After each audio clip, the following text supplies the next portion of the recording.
In Game of Thrones Season 7, we learn that Jon Snow's real name is Aegon Targaryen.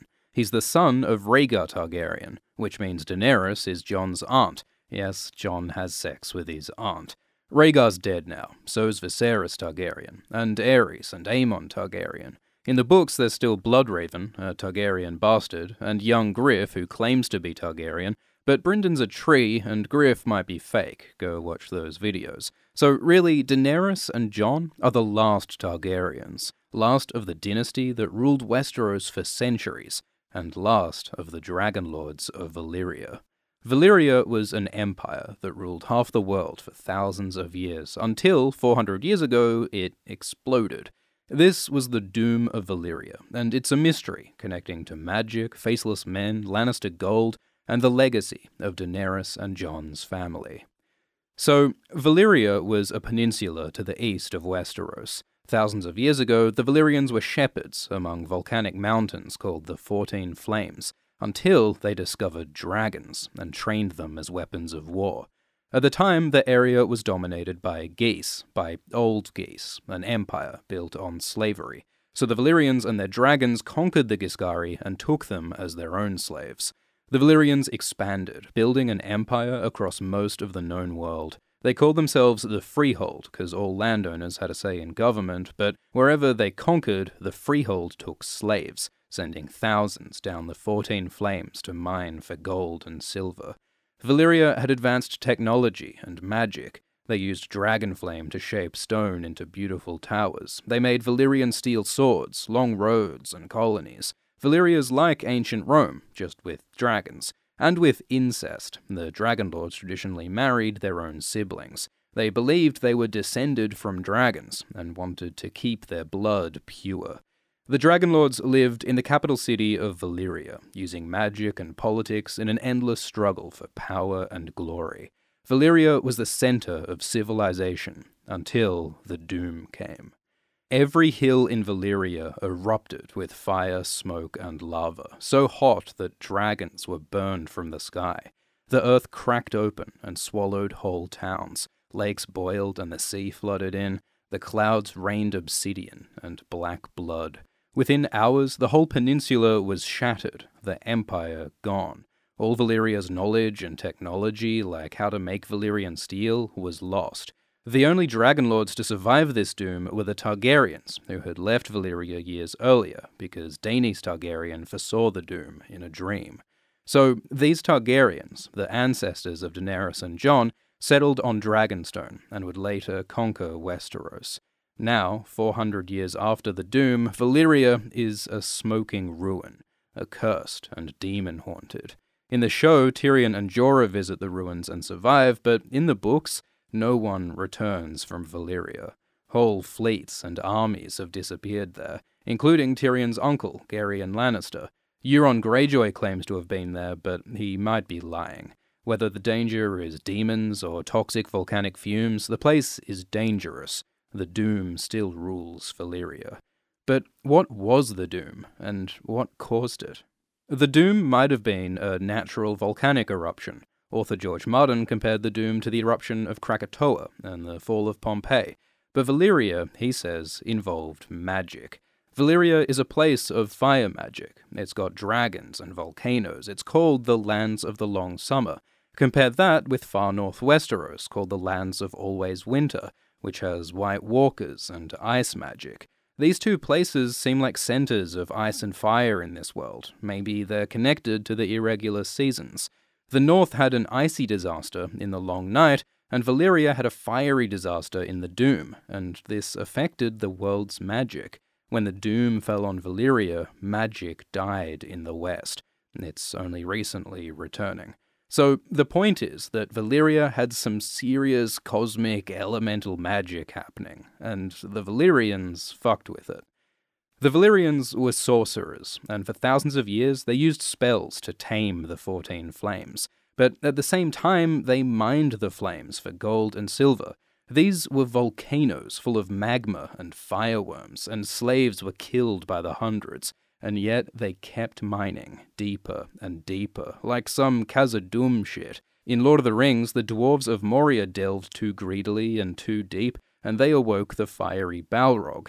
Maybe Valyria is similar. They got too greedy, delved too deep, and set off the 14 flames. 'Cause that's what happens when you mess with magic in this world. We're told over and over that magic is dangerous.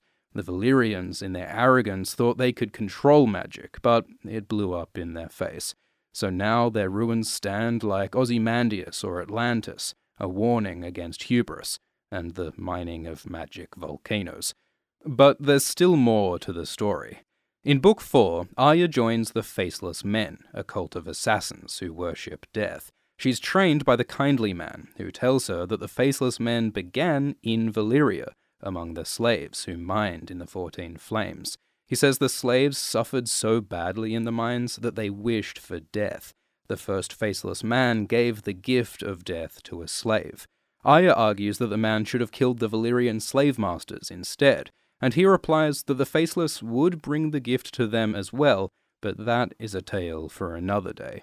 So this is a hint that the Faceless Men caused the doom of Valyria, which makes sense. The men arose from Valyrian slaves, and they're now based in Braavos, which was founded by ex-slaves escaping Valyria. And the Faceless Men worship death, so killing thousands in a doom is probably their idea of a good time. But how could the Faceless cause the doom? One theory is that they used dragon eggs. At Summerhall, it seems that dragon eggs caused a deadly fire. Maybe the Faceless used lots of eggs to set off the 14 flames. But there's another possibility that ties in to a prophecy. The World Book says that Valyrian sorcerers foretold that the gold of Casterly Rock would destroy them. Casterly Rock is home to the Lannisters, who were famous for their gold mines even in Valyrian times. But for some reason, the Valyrians never contacted the rich Lannisters, even though they were so hungry for gold that they were mining volcanoes. Maybe the Valyrians avoided the Lannisters because of this prophecy. But the Lannisters back then really wanted a Valyrian steel sword. All the cool Westerosi families had one, like Stark's Ice and Tarly's Heartsbane. So in the century before the Doom, the Lannisters bought the Valyrian sword Brightroar for a huge amount of gold. We don't know who sold Brightroar to the Lannisters, but if this gold went to Valyria, it could have fulfilled the prophecy of Valyria's destruction. How could gold cause the Doom? The great families of Valyria were in constant conflict. Sometimes they assassinated each other, which was a problem because some of these Valyrians were sorcerers whose spells held back the 14 flames. The World Book suggests that too many of these sorcerers were assassinated, so the spells failed, and that's why the Doom happened. Maybe these assassinations were carried out by the assassins of the Faceless Men. The Faceless Men don't kill for free, they charge a high price. So maybe they were paid with that Lannister gold that a Valyrian got by selling Brightroar. So the Valyrians were so caught up in their petty political conflicts that they paid for their own destruction, giving prophecy gold to the death cult that arose from their own slavery and oppression. As Tyrion says, Valyria was built on blood and fire, and they reaped what they'd sown. So that theory brings together all the hints from the text. Lannister gold paid for faceless assassinations, the destabilized magic, and caused the Doom. But you can add some tinfoil on top, because it may be that the Valyrians ordered these assassinations not knowing that they'd cause the Doom. But maybe it was deliberate. Maybe one of these warring families wanted to wipe out the competition and be the last Dragon Lords standing. We know the Targaryens were a fairly minor house in Valyria. When they left for Dragonstone, their rivals thought them cowards. But maybe the Targaryens ordered these assassinations to cause the Doom, to destroy their enemies. They made up some excuse about a dream and went to Dragonstone and watched their own homeland burn, leaving them the only Dragon Lords in the world, free to become the unopposed rulers of whatever realm they chose. Maybe House Targaryen, Daenerys and Jon's family, is founded on a terrible genocidal betrayal. But that's just speculation.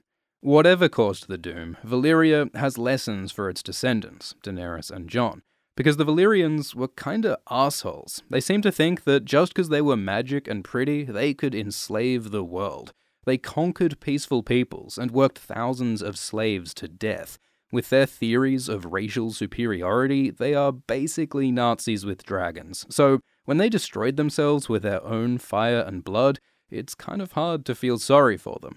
Valyrian blood gives Dany and Jon the power of dragons, magic, and prophecy, but the ruins of Valyria should remind them to use their power with humility and compassion.